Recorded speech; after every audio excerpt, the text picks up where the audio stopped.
ओम शांति। आज प्यारे बाबा ने एक बहुत बढ़िया बात हम बच्चों को कही है और उसमें प्यारे बाबा ने कहा है मैं गारंटी लेता हूँ।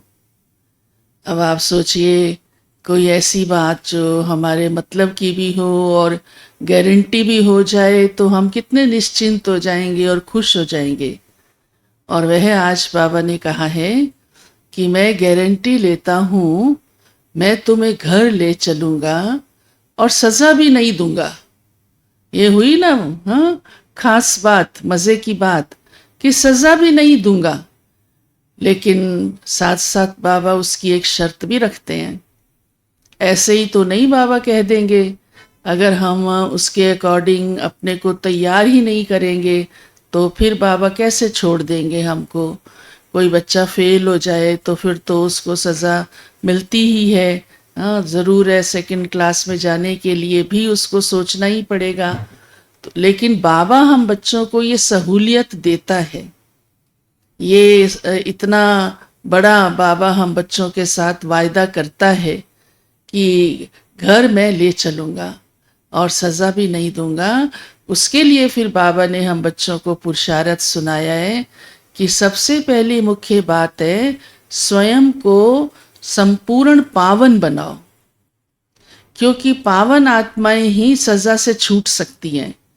अगर कोई पतित पना रहता है, कर्मों का खाता, पाप का, विकर्म का खाता रह जाता है तो वो तो चुकतू करना ही पड़ेगा।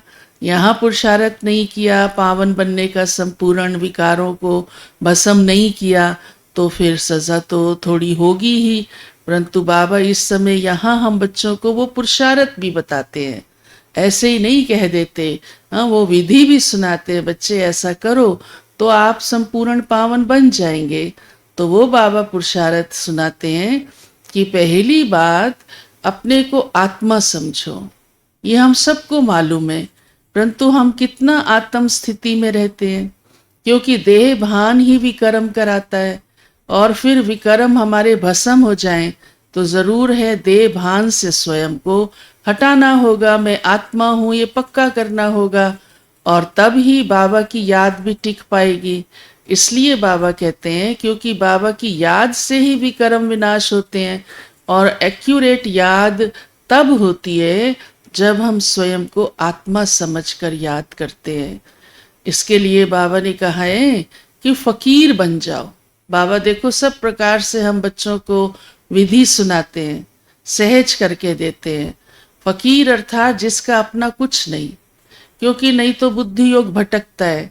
कभी देह में जाएगा, देह के संबंधों में जाएगा, देह के पदार्थों में जाएगा। इस पुरानी दुनिया में कहीं भी जिसको भी देखें, कहीं भी कोई प्रकार का आकर्षण ना हो, बुद्धि योग ना भटके, भले देख भी रहे हैं लेकिन हमारा मन उससे हटा हुआ हो, इसको बाबा फकीर कहते हैं। कि एकदम में आत्मा खाली जैसे, ना कुछ तेरा ना कुछ मेरा, ये सबक पक्का हो तो बुद्धि बाबा के साथ जुटी ही रहे। तो ये बाबा कहते पुरुषार्थ करने से आत्मा सहज संपूर्ण पावन बन जाती है। ऐसा नहीं है कि बन नहीं सकती है, विकारों पर जीत पा सकती है और फिर सज़ा का तो कोई मतलब ही नहीं है। इसके लिए एक बात और बाबा ये कहते हैं कि ये बुद्धि में रखो कि अब हमारे वापस घर जाने का समय आ चुका है।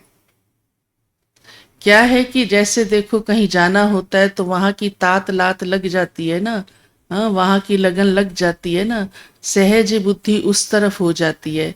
आप कहीं जा रहे हो, कोई आपको चलते चलते कुछ काम कह दे, हाँ, या आवाज़ लगा दे, कहते अभी छोड़ो छोड़ो मैं जा रहा हूँ, हाँ फिर देखूंगा।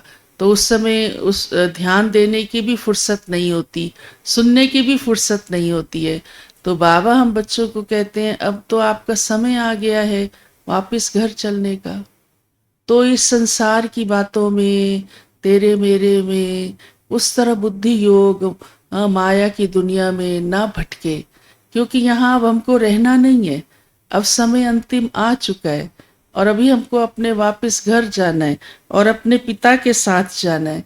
तो इस पुरानी दुनिया से हमारा ज़रा भी लगाव ना रह जाए, इसलिए बाबा हम बच्चों को ये बात भी कहते हैं कि हमेशा आप बच्चों की बुद्धि में रहे कि अब वापस घर चलना है और बाबा स्वयं हमको लेने के लिए आया हुआ है। ये तो कितना बड़ा सौभाग्य है। फिर बाबा ने तो आज गारंटी भी कर दी, साथ ले चलूंगा और सजा भी नहीं दूंगा।